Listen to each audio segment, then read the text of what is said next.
ابھی ہمارے اس چینل کو سبسکرائب کریں اور بیل آئیکن کو ضرور کلک کریں تاکہ آپ کو ہماری تمام ویڈیوز بر وقت ملتی رہیں۔ نبی کریم صلی اللہ علیہ وسلم نماز فجر پڑھنے کے بعد عموماً ہماری طرف منہ کر کے بیٹھ جاتے اور پوچھتے کہ آج رات کسی نے کوئی خواب دیکھا ہو تو بیان کرو۔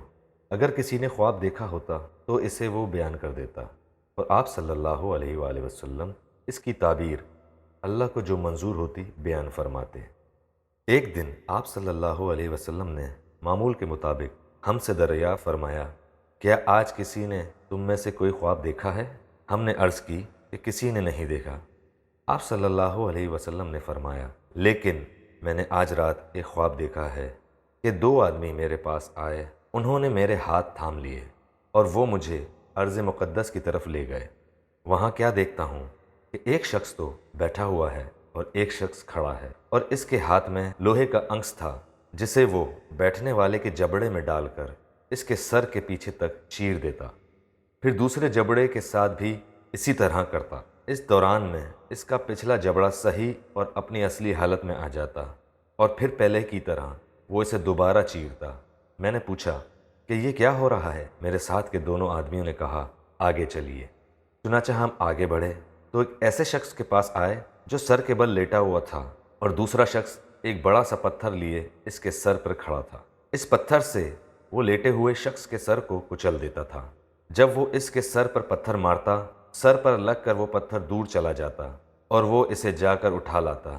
ابھی پتھر لے کر واپس بھی نہیں آتا تھا کہ سر دوبارہ درست ہو جاتا، بالکل ویسا ہی جیسے پہلے تھا۔ واپس آ کر پھر وہ اسے مارتا۔ میں نے پوچھا کہ یہ کون لوگ ہیں؟ ان دونوں نے جواب دیا، ابھی اور آگے چلیے۔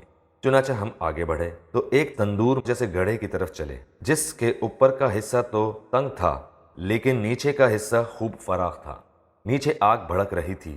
جب آگ کے شعلے بھڑک کر اوپر کو اٹھتے تو اس میں جلنے والے لوگ بھی اوپر اٹھ آتے اور ایسا معلوم ہوتا کہ اب وہ باہر نکل جائیں گے، لیکن جب شعلے دب جاتے تو وہ لوگ بھی نیچے چلے جاتے۔ اس تندور میں ننگے مرد اور عورتیں تھیں۔ آپ صلی اللہ علیہ وسلم نے اس موقع پر بھی ان دونوں سے پوچھا کہ یہ کیا ہے، لیکن اس مرتبہ بھی یہی جواب ملا، کہا کہ ابھی اور آگے چلیں۔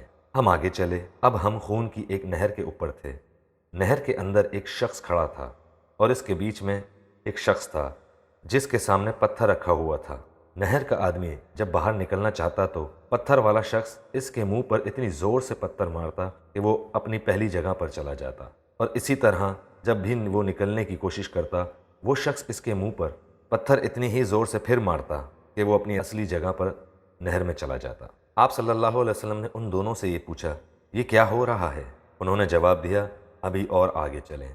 چنانچہ ہم اور آگے بڑھے اور ایک ہرے بھرے باغ میں آئے جس میں ایک بہت بڑا درخت تھا۔ اس درخت کی جڑ میں ایک بڑی عمر والے بزرگ بیٹھے ہوئے تھے اور ان کے ساتھ کچھ بچے بھی بیٹھے ہوئے تھے۔ درخت سے قریب ہی ایک شخص اپنے آگے آگ سلگا رہا تھا۔ آپ صلی اللہ علیہ وسلم کے دونوں ساتھی آپ صلی اللہ علیہ وسلم کو لے کر اس درخت پر چڑھے۔ آپ صلی اللہ علیہ وسلم نے فرمایا، وہ میرے دونوں ساتھی مجھے لے کر اس درخت پر چڑھے۔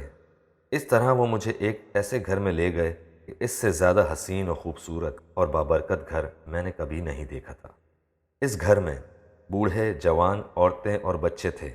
میرا ساتھی مجھے اس گھر سے نکال کر پھر ایک اور درخت پر چڑھا کر مجھے ایک اور دوسرے گھر میں لے گئے جو نہایت ہی خوبصورت اور بہتر تھا۔ اس میں بھی بہت سے بوڑھے اور جوان تھے۔ میں نے اپنے ساتھیوں سے کہا، تم لوگوں نے مجھے رات بھر خوب سیر کرائی، کیا جو کچھ میں نے دیکھا اس کی تفصیل بھی کچھ بتاؤ گے؟ انہوں نے کہا، ہاں، وہ جو آپ نے دیکھا تھا کہ ایک آدمی کا جبڑا لوہے کے انگ سے پھاڑا جا رہا تھا تو وہ جھوٹا آدمی تھا، جھوٹی باتیں بیان کرتا تھا، اس سے وہ جھوٹی باتیں دوسرے لوگ سنتے، اس طرح ایک جھوٹی بات دور دور تک پھیل جایا کرتی تھی۔ اسے قیامت تک یہی عذاب ہوتا رہے گا۔ جس شخص کو آپ نے دیکھا کہ اس کا سر کچلا جا رہا تھا تو وہ ایک ایسا انسان تھا جسے اللہ تعالیٰ نے قرآن کا علم دیا تھا، لیکن وہ رات کو پڑا سوتا رہتا اور دن میں اس پر عمل نہیں کرتا تھا۔ اسے بھی یہ عذاب قیامت تک ہوتا رہے گا۔ جنہیں آپ نے تندور میں دیکھا تھا تو وہ زناکار تھے، اور جس کو آپ نے نہر میں دیکھا وہ سود خور تھا، اور وہ بزرگ جو درخت کی جڑ میں بیٹھے ہوئے تھے وہ ابراہیم علیہ السلام تھے، اور ان کے ارد گرد والے بچے لوگوں کی نابالغ اولادیں تھیں، اور جو شخص آگ جلا رہا تھا وہ دوزخ کا داروغہ تھا، اور وہ گھر جس میں آپ پہلے داخل ہوئے تھے جنت میں عام مومنوں کا گھر تھا، اور یہ گھر جس میں آپ اب کھڑے ہیں یہ شہداء کا گھر ہے، اور میں جبرائیل ہوں اور یہ میکائیل ہیں۔ انہوں نے کہا، اچھا اب آپ اپنا سر اٹھائیں۔ میں نے جو سر اٹھایا تو کیا دیکھتا ہوں، میرے اوپر بادل کی طرح کوئی چیز ہے۔ میرے ساتھیوں نے کہا، یہ آپ کا مکان ہے۔ اس پر میں نے کہا، پھر مجھے اپنے مکان میں جانے دو۔ انہوں نے کہا، ابھی آپ کی عمر باقی ہے جو آپ نے پوری نہیں کی، اگر آپ وہ پوری کر لیتے تو اپنے مکان میں آ جاتے۔